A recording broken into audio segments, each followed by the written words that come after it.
You titled one chapter, "What if we just stop jailing criminals?" Yeah. To start, how big is Canada's crime problem? What has changed over the last decade in terms of crime in Canada?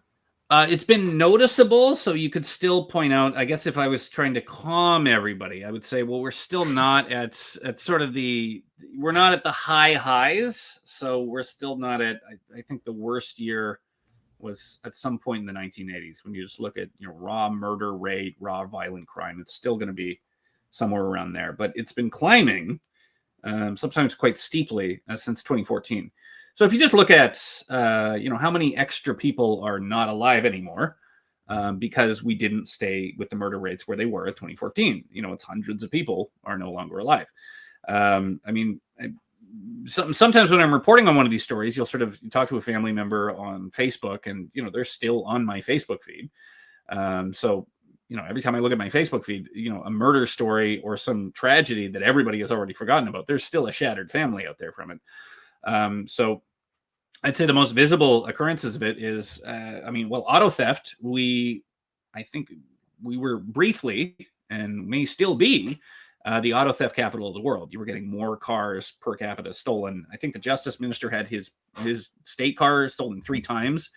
So just crazy amounts of car theft. That's crazy. And types of crime that we've never really seen before. Right after the COVID-19 pandemic, there was, I think, 9 police officers in the course of a few months who were murdered, which is higher than anything that Canada's ever seen. So you go back to the Klondike Gold Rush, and just the rate of police officers being murdered on the job reached absolutely new highs, and different than it usually happens. Usually would be you're executing a warrant, the suspect returns fire.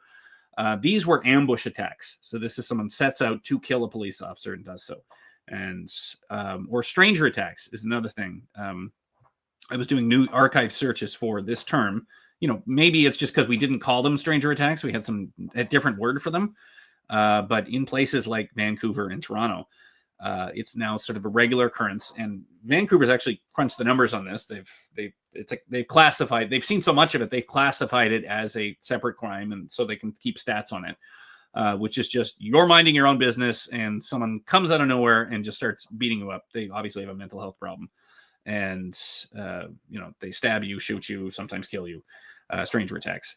So it's not only that the raw level of crime is going up, probably steeper than I think the numbers show, because I think growing numbers of Canadians have sort of lost faith in the justice system. So, like, I haven't called 911 in situations when I used to. I mean, if I see, there was 2-3 times in a row when I lived in Vancouver, you'd call 911, like, oh, there's a break-in in progress. I have an ID of the suspect, and the 911 operator's like, okay, what's your name again? Where are you standing? Okay, what's your name again? And then I just sort of stopped. So I think there's a lot of people who just, when their 4th bike is stolen, they're like, well, I'm not even going to bother with a police report this particular time, which, makes the crime level seem artificially lower. So they're still worse in the States. Ostensibly they were still worse in the 1980s, but it's the level of just sort of raw disorder, all the way up to the murder rate, is definitely getting measurably worse. And why is that? Oh, well, it's the basic answer is that the 300 or so guys causing all the crime, we just refuse to keep them in prison. So, just anybody who's sort of casually watching the news, some horrifying thing happens, and you open up the news story and you just scroll down to the part where, oh, he was on bail and probation, and he was on bail for doing this exact thing. But in that case, it wasn't just tragic because the person survived. So that's sort of a problem that goes, that's probably one of the older problems identified in this book. So the idea of administering justice differently based on your immutable characteristics or your ethnic characteristics, that's something this is something that the UK is looking at. This is sort of at the leading edge of sort of woke governments. They're saying, well, maybe, we should give different sentences to, brown people versus white people. Canada was sort of flirting with this and experimenting with this as early as the 1990s. So the early 1990s, you had the R.V. Gladue decision of the Supreme Court of Canada, and this essentially established that we have Indigenous overrepresentation in prisons. maybe this is because of a justice system that is racist towards Indigenous people. So, maybe that's where you get glad you reports, where if you are an Indigenous offender being sentenced, you can request a glad you report, and the court has to consider your Indigenous background. And these get real detailed, all the way up to like you had great grandparents that were at a residential school. You had ADHD in high school, and these are all supposed to be considered in your sentencing. Well, like he didn't really mean it.